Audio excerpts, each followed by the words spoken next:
Guys, so we're gonna be replacing this backup camera.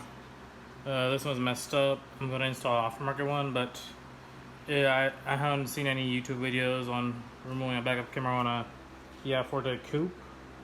I've seen one, you know, like a sedan or something, but not a coupe. So in order to remove this, you obviously open the trunk, and then you remove all this clip. You remove this liner right here.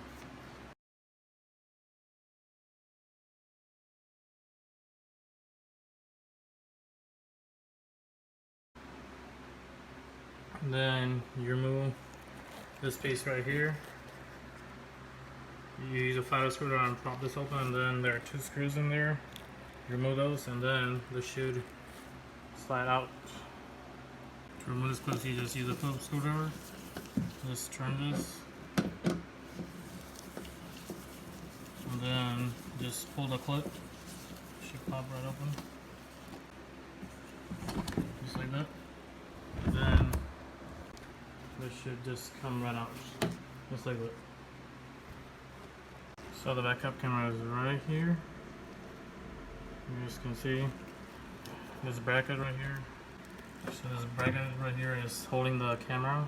So in order to take it out, you just pull it. You just pull it just like this. And then there are two tabs right here. One on this side and one right there.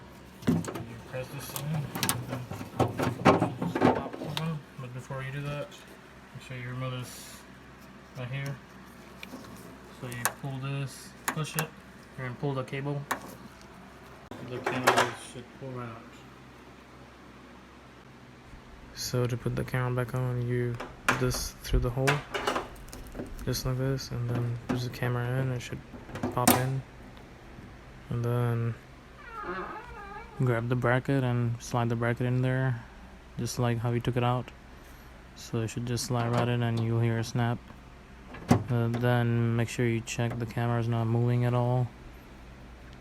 And once you do that, you plug the cable in. It should pop right in, and it'll make a click noise. And then there is this clip on the cable. You put it right in the hole right there, just like that. Next, we're gonna put the trunk liner back on. We're gonna add those two screws back on place, and then we're gonna put all the 9 clips back on the liner. It should be done. Once you put all the 9 clips on and the 2 screws, you should be good to go. If you find this video helpful, please leave a like, or if you have a question, please comment below. Thank you. Have a good one.